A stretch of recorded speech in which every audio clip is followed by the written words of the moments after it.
నమస్కారం, welcome to I dream. నేను మీ విజిత.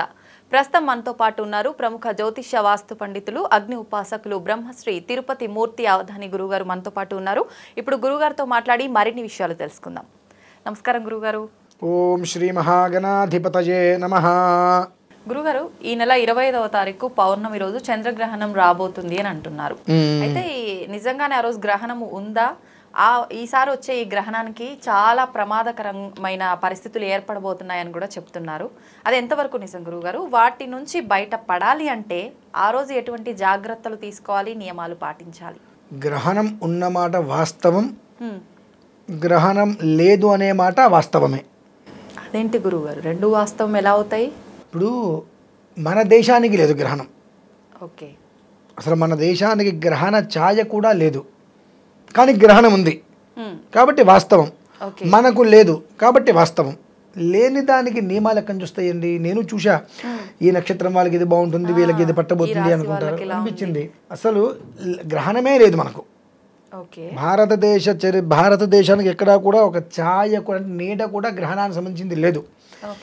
లేని దానికి ఎలా ఈ నక్షత్రం వారికి ఈ ప్రమాదాలు ఉన్నాయి, ఇది చేయండి అని ఎలా ఆపాదిస్తున్నారు అని అంటే, వాళ్ళు ఆపాదించేస్తున్నారు అంటే వినేవాళ్ళు ఉన్నారు కదా. అంటే ఎవరో ఒకళ్ళకి వెర్రి వెంగళప్ప కావాలి. నేను అంటున్నాను కదమ్మా. ఎందువల్లంటే పంచాంగంలో స్పష్టంగా ఈ గ్రహణానికి మనకు ఎలాంటి సంబంధము లేదు. గ్రహణం అనేటువంటి మాటకి స్నానం కూడా చేయవలసిన అవసరం లేదు. కాకపోతే మనకు అనాది నుంచి గ్రహణం పట్టు విడుపు స్నానాలు అనేటువంటిది ఆచరణలో ఉన్నాయి కాబట్టి సెంటిమెంట్గా ఫీల్ అయితే చేయండి, మినహాయిస్తే స్నానంతో కూడా సంబంధము లేదు అనేటువంటిది చెప్పబడింది పంచాంగంలోనే. అంటే ఆ నమ్మకం ఉంది అని నమ్మే వాళ్ళని స్నానం ఆచరించాలి. ఒకవేళ ఆచరించాలి అంటే ఎట్లా ఆచరిస్తారు గురుగారు? సమయం గ్రహణం సమయం ఉంది, ఆ గ్రహణ సమయం అందులో ఒక సమయం అనేది ఉంటుంది. ఏ సమయానికి ఉంటుందో ఆ సమయానికి స్నానం చేయటం. అంటే లేని దానికి దేనికంటే అంటున్నా అసలు. ఇప్పుడు అది సెంటిమెంట్ అని అంటున్నా. సెంటిమెంట్ అనేటువంటి దేనికి ఉపయోగం? దేనికి ఉపయోగం లేదు. బకెట్ నీళ్ళు వేస్ట్. అసలు హైదరాబాద్లో నీటి కరువు బాగా ఉంది. బకెట్ అంటే అలాని కాదమ్మా నేను అనేది. అంటే ఉన్నదాన్ని మనం చెయ్యకపోతే ఎంత ప్రమాదమో, లేని దాన్ని చేస్తే అదే ప్రమాదం తిరిగి వస్తుంది మనకు. ఖచ్చితంగా నేను చెప్పాను, వాళ్ళు చెప్పారు, ఇంకొకరు చెప్పారు, విషయం పక్కన పెడితే పంచాంగంలోనే గ్రహణం లేదు, గ్రహణం ఉంది, రెండు రాసి ఉంది. అంటే ఏంటి? మన దేశానికి గ్రహణం లేదు, అమెరికా అటువైపు వాళ్ళకి గ్రహణం ఉంది. వాళ్ళకి మనకు సుమారుగా 12 నుంచి 13 గంటల సమయం ఉంది. వాళ్ళకి రాత్రి అయితే మనకు పగలు. మనకన్నా వాళ్ళ కింద ఉన్నారు, మన పైన లేరు కదా, మనకన్నా వాళ్ళ కింద ఉన్నారు.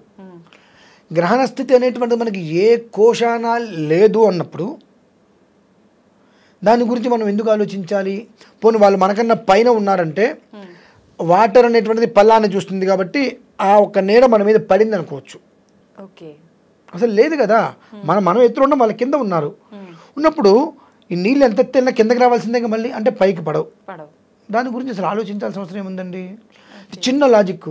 అంటే మనకు సంబంధం లేని దాని విషయాన్ని కూడా మనము చర్చించి ఒక చిన్న బియ్యపు గింజ పెట్టి దాన్ని భూతద్దంలో చూపించి ఆ బియ్యం గింజ ఇంత ఉంది చూడండి అని మనం చూపించి ఏం చెప్తున్నాం జనాలకి? ఏమీ లేని దాన్ని కూడా మసిపూసి మారేడుకాయ చేసినట్లుగా ఒక భయాన్ని తీసుకొచ్చి పెడుతున్నాం. దీనివల్ల ఎవరికి లాభం? అందరికీ నష్టమే. చెప్పేటువంటి నాలాంటి వాళ్ళకి లాభమేమో, భయాన్ని తీసుకొచ్చి పెడితే ఉన్న వాళ్ళందరికీ నష్టమే. ఎందువల్ల నష్టం? గర్భిణీ స్త్రీలు కూడా పట్టింపు లేదు. గర్భిణీ స్త్రీలకే పట్టింపు లేదంటే నాలాంటి వాళ్ళకి, మీలాంటి వాళ్ళకి పట్టింపు ఎందుకు ఉంటుంది? ఇంకా సహజంగా గ్రహణంలో వాళ్ళు జాగ్రత్తగా ఉండాలంటారు. అటువంటి వాళ్ళకే సంబంధం లేనిది ఇది. సామాన్యమైన మనిషికి అస్సలు సంబంధమే లేదు. కాబట్టి దీని గురించి ఏదో ఉంది, ఈ నక్షత్రానికి బాగాలేదు, ఆ నక్షత్రానికి బాగాలేదు, ఆ రాశి వారికి బాగాలేదు అని చెబుతుంటే ముందు అవి చూడటం మానేయాలి. అవి చూస్తే ఏమీ లేకపోయినప్పటికీ కూడా ఏదో ఉంది అనేటువంటిది ఇక్కడ ఒక భయం పడిపోతుంది. ఈ భయం ఏం చేస్తుంది? మనం బయటికి వెళ్తుండగా ఎదురు దెబ్బ తగులుతుంది. ఆయన గ్రహణానికి ఏదో ఉంది, ఆయన చెప్పారు, అందుకని ఎదురు దెబ్బ తగిలింది. మన భయం వల్ల తగిలిందని మనం అనుకోవట్లా. కాబట్టి అంటే ముందు ఇటువంటి ఏదైనా ఉంటే చూడటం మానేస్తే సగం మనల్ని మనం బాగు చేసుకున్నట్టే. కాదు నేను చూస్తాను, చెందుతాను అనుకుంటే మంచిది, శుభం. నువ్వు విజయవాడ వెళ్ళాలి, ఏ బస్సు ఎక్కాలి? మీరు విజయవాడ వెళ్ళే బస్సు ఎక్కాలి. శ్రీశైలం వెళ్ళే బస్సు ఎక్కుతా అంటే అదట్టే విజయవాడ వెళ్తుంది. మీరు ఎక్స్ప్రెస్ ఎక్కండి, ప్యాసింజర్ ఎక్కండి, లేదంటే ట్రైన్ ఎక్కండి, ఫ్లైట్ ఎక్కండి, కార్ ఎక్కండి, విజయవాడ వెళ్ళేది ఎక్కితే మీరు విజయవాడ వెళ్తారు. అంతే. కానీ సూపర్ ఫాస్ట్ ఎక్స్ప్రెస్ అని చెప్పి నేను కాకినాడ వెళ్ళేది ఎక్కుతాను, కాకినాడ కాదు తిరుపతి వెళ్ళేది ఎక్కుతాను, లేదంటే ఇంక శ్రీశైలం వెళ్ళేది ఎక్కుతాను అంటే అది విజయవాడ ఎందుకు వెళ్తుంది అంటే ఆలోచన. చాలా వేగంగా వెళ్తుంది బస్సు అంటే ఎంత వేగంగా వెళ్ళి విజయవాడ వెళ్తుంది కదా. వెళ్ళరు. అందుకనంటే మన ఆలోచన అనేటువంటిది ఎంతవరకు ఎటు ఉండాలి. గ్రహణం మన భారతదేశానికి లేదు. లేని దాని గురించి అపోహలు తీసుకొని ఏదో భయపడి ఏదో చేసి కొత్త కొత్త సమస్యను మాత్రం తెచ్చుకోవద్దు అంట. సమస్యను తెచ్చుకోవడం ఏంటండి, లేనిదాన్ని ఆచరిస్తే సమస్యగా వచ్చేది అసలు లేదు. దాన్ని ఏదో ఆచరిస్తూ అంటాం. ఆ లేనిదాన్ని ఆచరించావు అంటే ఆచరణకి అర్హత లేనటువంటి దాన్ని నువ్వు ఆచరించావు అంటే అది కొత్త సమస్యను తీసుకొచ్చినట్టే కదా. ఆచరణకి అర్హత ఉన్నాయి ఏంటవి అసలు నీకు సంబంధం లేదు, పట్టించుకోకర్లా. నువ్వు ఉదయం లేచావా, టిఫిన్ చేసావా, టీ తాగావా, ఆఫీస్కి వెళ్ళావా, భోజనం చేసావా, రాత్రి ఇంటికి వచ్చావా, తిన్నావా, పడుకున్నావా, నిత్య జీవితంలోనే ఆ రోజుగా అలానే ఉండు. నీకు శంక ఉంది, శంక ఉన్నప్పుడు భగవాన్ నామస్మరణ చేసుకో. ఆ శంకతో చేసుకోవద్దు. నువ్వు శంకతో చేసుకుంటే ఉపయోగం లేదు. నిత్యం నాకు ఎందుకు భగవాన్ నామస్మరణ చేసుకుంటాను కాబట్టి ఇప్పుడు కూడా చేసుకుంటానని చేసుకో. అంటే గ్రహణ ఛాయలు ఉన్నాయేమో, అవి పడతాయేమో అంటే దీనికి చిన్న కథ చెప్తానండి. ఒకతను బ్రహ్మదేవుడి కోసం తపస్సు చేశాడు. అంటే ఇటువంటి వాళ్ళకి చాలా ఉపయోగపడుతుందండి. బ్రహ్మదేవుడి కోసం తపస్సు చేశాడు. 1000 సంవత్సరాలు చేశాడండి. మన ఆ సామాన్యమైన మనవుడు చేయలేడు కదా. 1000 సంవత్సరాలు బ్రహ్మదేవుడికి తపస్సు చేస్తే ఆయన కరుణించాడు. నీకేం కావాలి అంటే ఏమనుకుంటే జరిగే వరం కావాలని కోరుకున్నాడు. నేను ఏదనుకుంటే అది జరగాలి కోరుకున్నాడు. ఒక్కసారి బ్రహ్మదేవుడు ఆలోచించవయ్యా అన్నాడు. ఏయ్ షట్, నేను తపస్సు చేశాను, నువ్వు వచ్చావు, నేను అడిగిన వరం నువ్వు ఇవ్వన్నాడు. నీ కర్మ అంటూ ఇచ్చేశాడు. అదేంటండి ఏమనుకుంటే జరిగే వరం అంటే కర్మ ఎందుకు అవుతుందని అనిపిస్తుంది కదా కదా.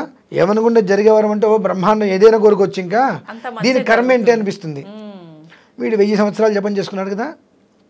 ఆ తర్వాత ఈ మొత్తాన్ని వీడు తిప్పుకున్నాడు, ఇంటికి వెళ్ళాడు.